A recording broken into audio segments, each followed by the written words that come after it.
Hey guys, good morning. So I wanted to talk a little bit about doubt, about fear, about worry, about negativity in your life. Look, we all have it, myself included. You know, I perpetually analyze every single situation in my life.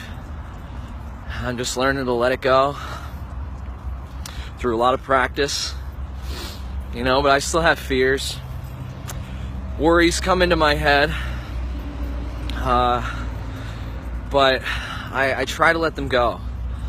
And I do. I let them go. And, you know, I just encourage you guys to do the same thing. You know, those things, they're there for a purpose. They're there to just take your attention towards something for a second, right? You're afraid of a test coming up. You're afraid of showing your true potential. You're worried about your bills, you know. Something pops into your head. It's just supposed to let you know that there's something you should think about. You know, it's serving a real purpose. If you're worried about your bills, it goes, oh, okay, well, maybe I should work harder, or will I have enough money? Let me do my budget. Maybe you're not a good budgeter and you should really, take a look at your checkbook. You know, but worrying doesn't help to get you to that place. In fact, worrying and fearing and doubting, these things, they push you away from the thing that you're going towards. You know, it's a hard journey to walk this path. It really is, but it's worth it. I can tell you 100%, I promise you, it's so worth it. You know, it might feel good temporarily to vent to your friends and family, or to support groups and things like that. It might feel good to complain. Like, oh, well, if I just kind of share this burden with other people, then I'll feel better.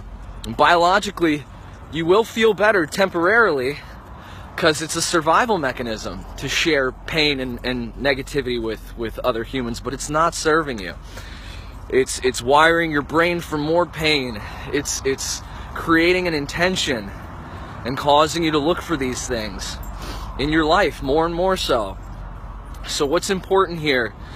If you're religious, all of the religions, all of them, say to be thankful and to be grateful, not to fear, not to worry, to just have faith, to just have acceptance. All of them do.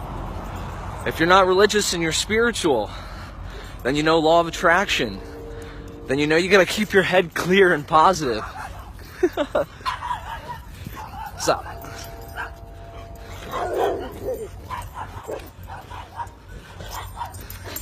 girls. That was a close one. Sorry guys. Where was I? So if you're spiritual, you know you have to keep your head positive. You know, law of attraction. This stuff works. And if you're none of those things, maybe at least science makes sense to you. And if you know anything about quantum physics, our intention, the human consciousness, the intention changes the physical world. There's a water study I can share with you guys that the properties of water change based on what we do around the water, whether or not we show love to the water or hate. It's really cool. Go ahead and ask me about it.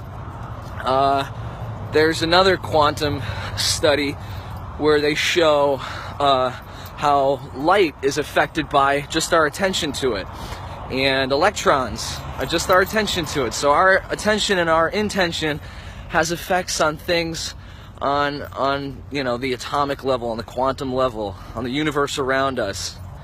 And if you're not religious or spiritual, or don't really buy into the science that much, buy into yourself and trust yourself and love yourself, and stop inviting that negativity into your life, and start believing that good things are going to happen to you.